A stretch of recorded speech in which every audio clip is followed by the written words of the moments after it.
Hey, what's going on, guys? So this is M1 Finance Journey episode 4. It is currently Sunday, October 13th, 2019, and I have officially almost been on the platform a total month now. So this is kind of just a good kind of representation of what maybe you guys can expect over a month of using M1 Finance. Now I do sort of know what I'm doing in terms of this, so for someone who doesn't know what they're doing, this number might change a little bit, but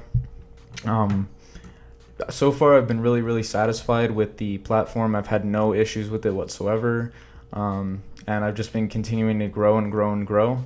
And a quick little thing that I have to say before we get completely into this episode is before the time period of this episode and the next episode, I will be depositing at least $50 extra into this account.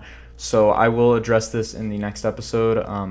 And I do have a little notepad, a little Word document on all my deposits that I've made just to be able to keep track of it, because I want to have an accurate number of how much money I've made and just stuff like that. So with that being said, let's just get right into this episode. So not much has really changed between this episode and last episode.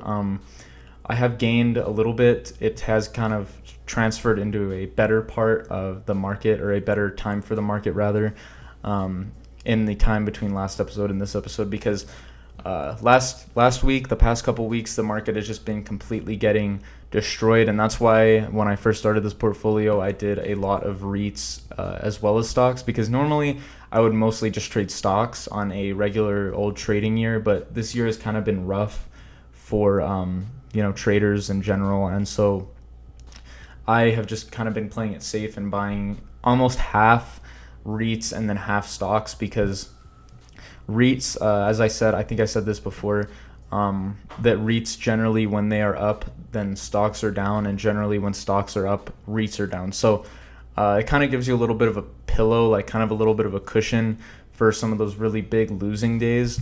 I don't really have any of those anymore because of these REITs, this balance between REITs and stocks. Now, if a period changes where the stock market just is getting trashed for like a month at a time, I'll probably sell some of my stock positions, build more into my REIT positions, and vice versa. If the stocks start doing extremely well, I will probably build more stocks and then subtract some REITs. But with that being said, as I said, I have not added anything. I have not removed anything since the last episode. A couple interesting things I noticed. I did not notice that M1 Finance would sort of go over your target, which this is actually a really good thing that I actually approve of. So as you guys can see here, Apple's been just crazy good in the past week or so, couple weeks, and I chose Apple because it's a really good growth stock, and it's definitely one of the biggest growth stocks that I have in my portfolio, if not the biggest growth stock. But we could see here that I eventually, when I first started this portfolio, I added 4%, but now I'm at 21%, because I think that what this robo-advisor does is that it will detect if it is trending upwards, and then it'll buy more accordingly, which I actually really approve of. I do like that feature. It's better than having to do it yourself, in my opinion, because a lot of people might not know what to look for in terms of upward trends, and if the stock is going to go up. Now, this doesn't predict it. Obviously, nothing can predict it, but it just kind of gives you a little bit of a better advantage over someone who might not know what they're doing and not using a robo-advisor. Like here, you could not know at all what you're doing, and then the robo-advisor will kind of guide you through kind of how to make the maximum profit. So that is something that I really like. And so, as I said, not much has changed. Not much has changed with my dividends either. I'm still sitting at plus $3.37 in dividends. I will be building a bigger dividend portfolio as this goes on. I will be adding more and more dividend stocks, is something that I plan to do as this portfolio gets older and older, because this is something that I want to kind of be a source of passive income for many years. So, and dividend investing is a great way to do that, because the dividend will grow over time if it is a reliable dividend, of course. And I made a video about that. You could go check it out if you don't know what a reliable dividend is. But as long as it's a reliable dividend, most of them will grow and get better over time.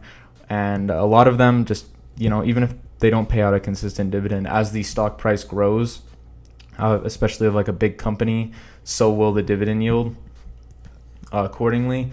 So this is just something that is really, really cool. And as I said, not much has changed, but I am up $15.12 in about a month of using M1 Finance, and that is according to 1.29%, which in a month, that is actually very, very good. I'm very, very satisfied with it. I did not expect to gain 1% in a month, especially with when I started how bad the market was. I really started this series at a bad time. If I wanted to do any sort of big growth and sort of show you guys just that growth, but the reality of it is that there will be really bad months and there will be really bad weeks and just bad days in general. So it is impossible to predict that, and I think it's actually better that I chose to do it on a sort of a rough time for the stock market, as it sort of shows what this platform is capable of in sort of a rough market, which, as you guys can see, I'm up right now, and that is what it is capable of. And hopefully I will not fall below the 1,200 mark, which is what I started out with, because of those balance between REITs and stocks. So hopefully I will not fall below that 1,200 mark. That was kind of my goal in doing the REITs and stocks sort of balancing. But yeah, that's pretty much all I had to say about this episode. If you guys enjoyed it, definitely hit the like button. Definitely comment down below if you guys did enjoy it. One thing that I've been thinking about doing is a Robinhood series of the same fashion. Not discontinuing this M1 Finance series, but just sort of doing a Robinhood series on the side, possibly an options trading series or something like that. If that's something you guys are interested, definitely leave a comment down below. If you guys are interested in joining M1 Finance, if you use my referral code, you will get $10 and I will get $10. So just as kind of a way to help each other out. If you guys enjoyed this video, don't forget to slap a like on it, and I will see you guys in the next one.